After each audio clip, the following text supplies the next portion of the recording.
Hi guys, mini vlog, part 1.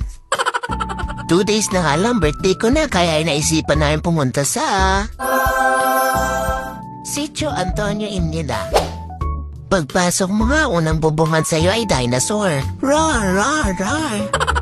Gaway daw muna ang family is love.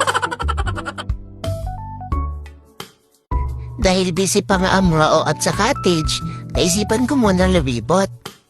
Ito nga pala yung pool nila na pagkakalamig. Hi guys! Ito naman ang kanilang wave pool na over sa wave.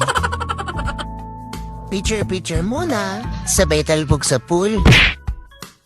Pagkatapos nga ng unang lamoy, nagutom na agad ang mga oat.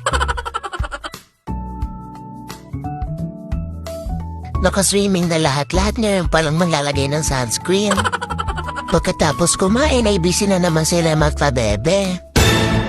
Marami nga ring picturean dito at may mga koi fish pa. Wow! Si mama nga umakyat pa ng wall climbing na para bang ayos ang bata-bata.